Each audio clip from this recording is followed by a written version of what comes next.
What's a stereotype about a certain mental illness that's not accurate? Schizophrenics don't always hear voices. With mine, I hear people trying to break down my door, trying to open my windows, and movement under my house.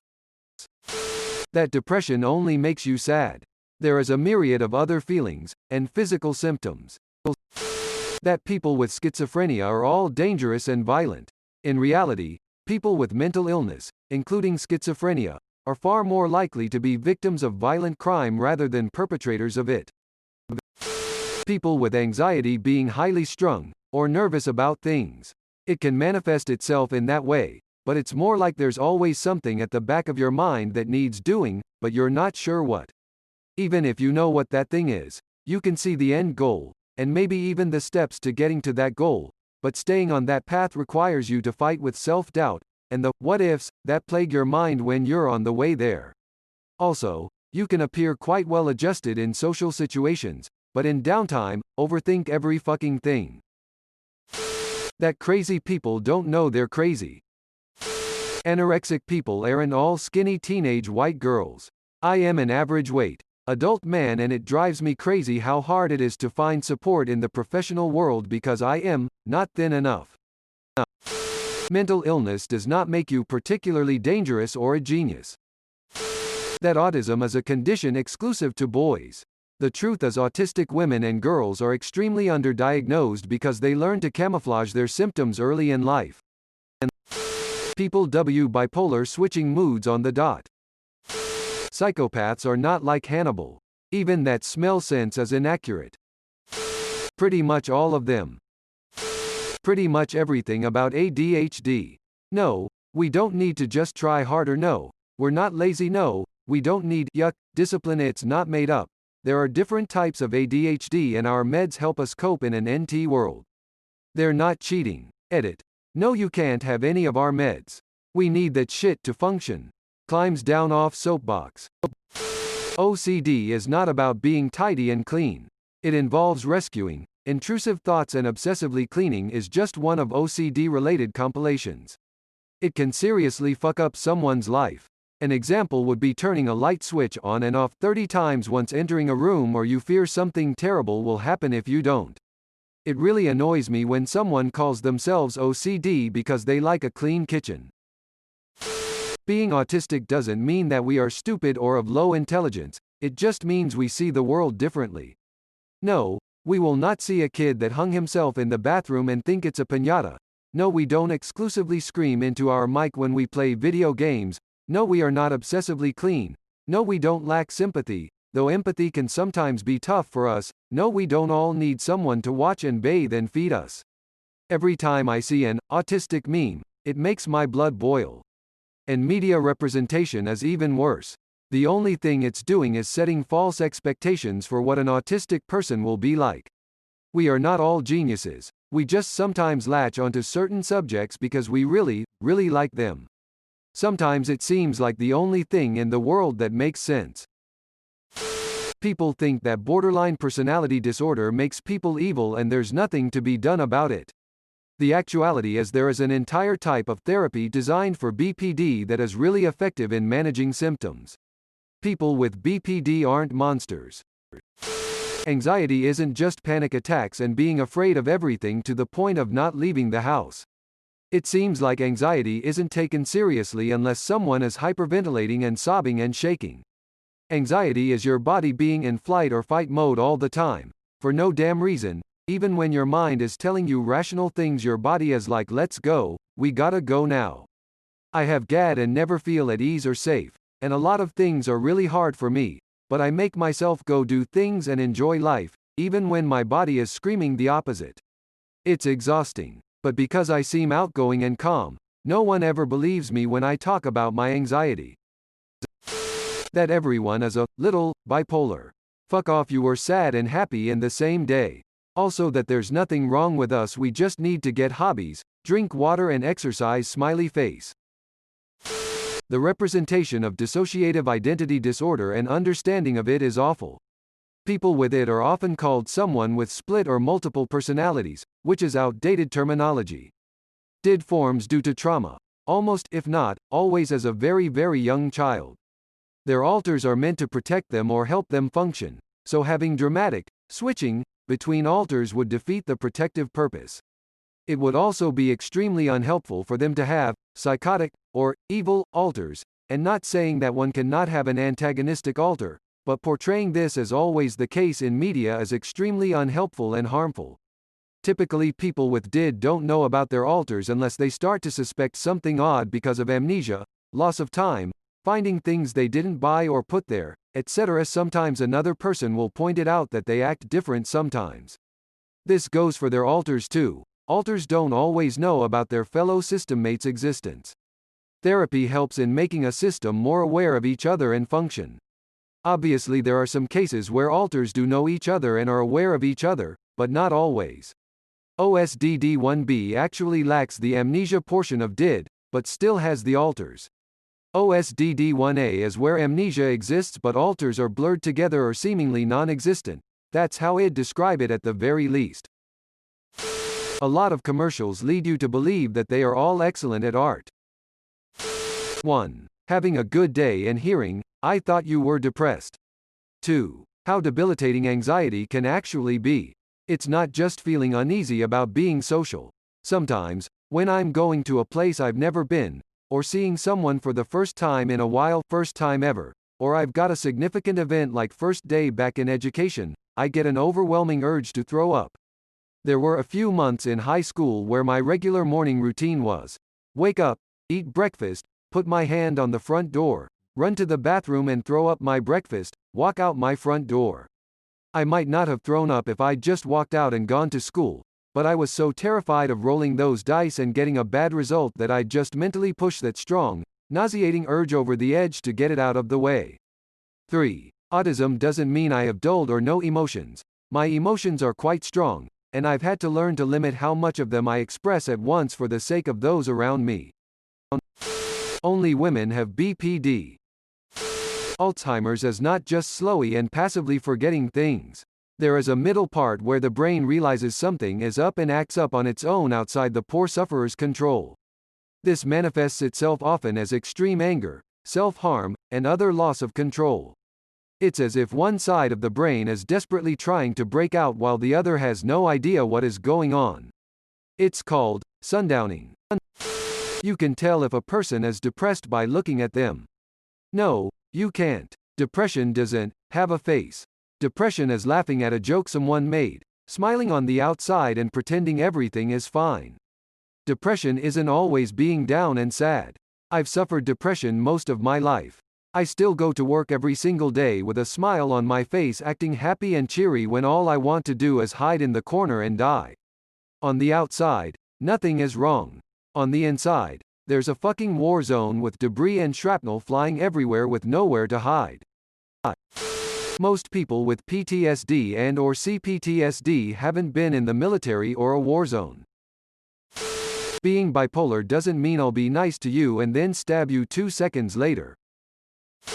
That all people with depression are always suicidal. I have extreme depression, but I don't always feel suicidal.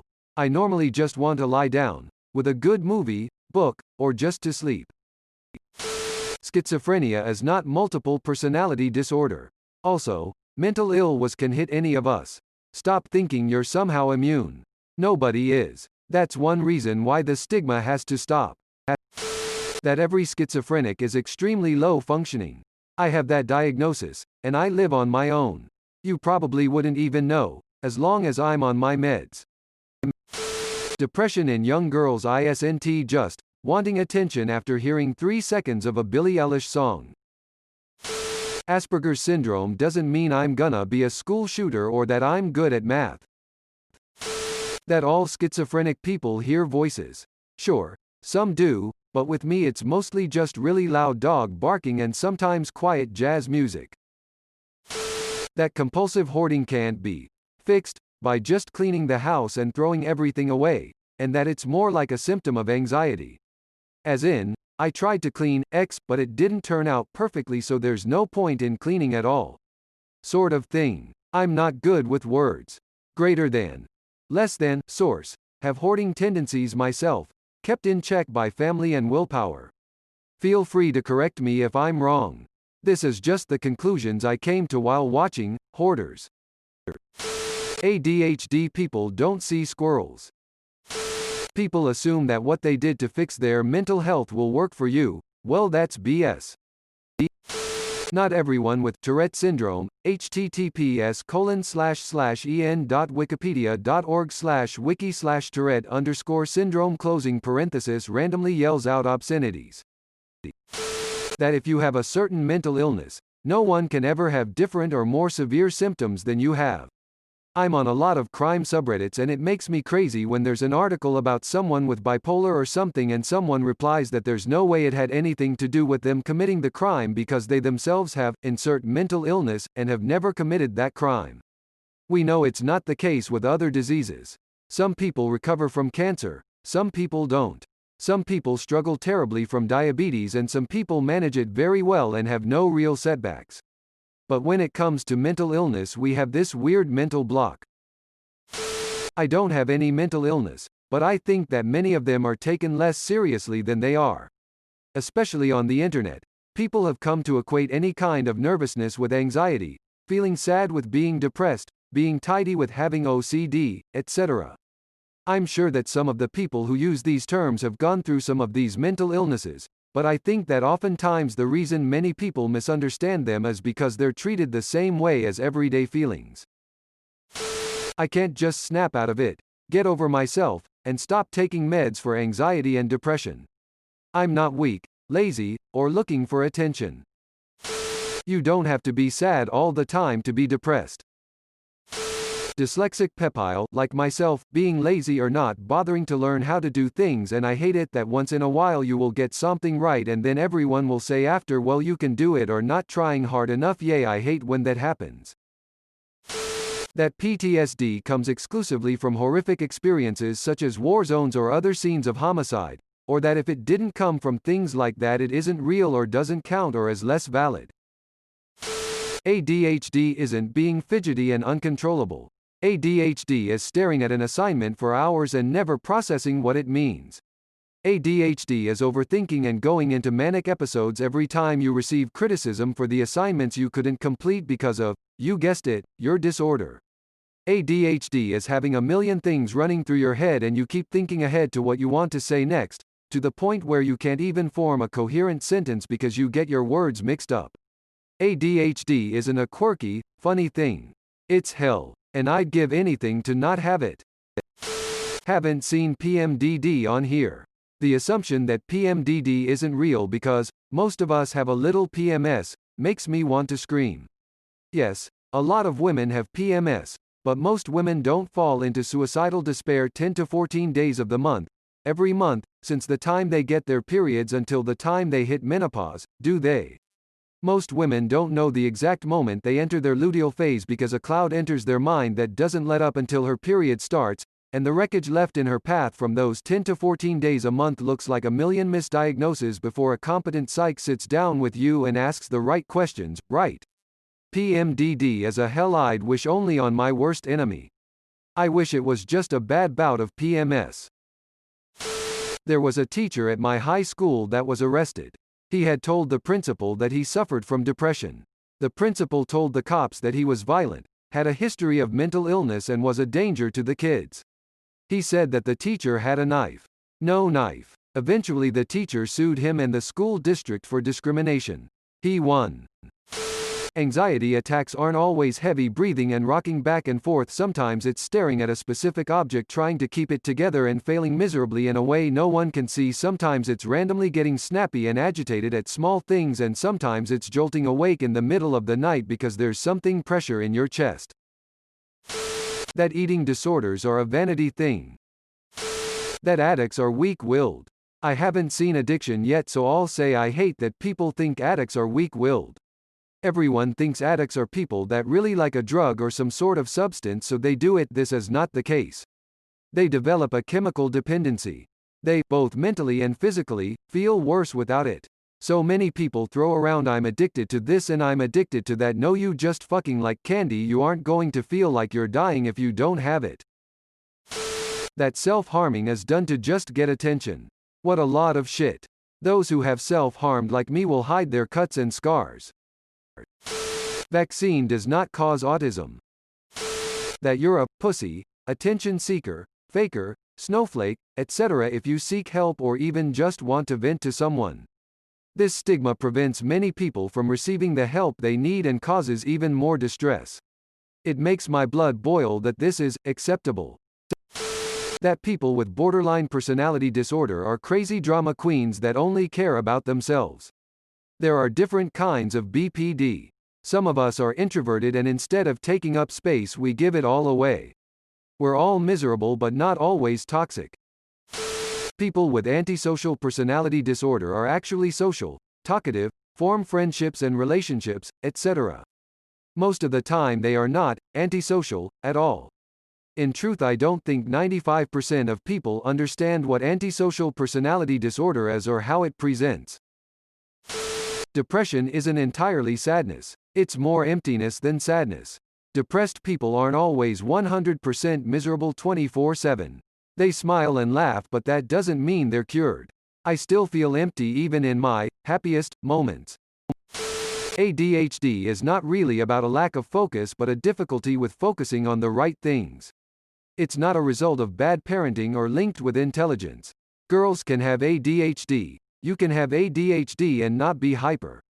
Everyone is not a little ADHD. Someone with ADHD experiences forgetfulness and loss of focus way more than a neurotypicals would, to the point that it affects their life. I guess this is more than a stereotype, but oh well. Don't see OCD yet.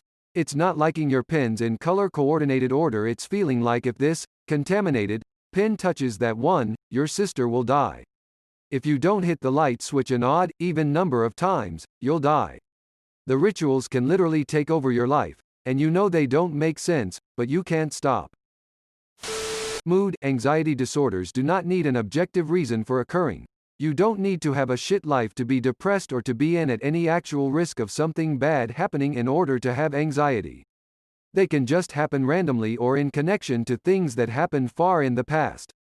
Therefore, the common notions that someone is ungrateful for being depressed or having anxiety, or that they're faking it because they have no reason to suffer from them, is absolutely flawed, and the attempt at fixing them by pointing out the good things in somebody's life is futile and antagonizing. If you get angry and go off on someone, they ask, "Are you off your meds?" Depression isn't being sad all the time and crying a lot. Parts of it can be, but it's different for everyone. Personally, I don't cry often and I'm not overwhelmingly sad. I just don't feel things.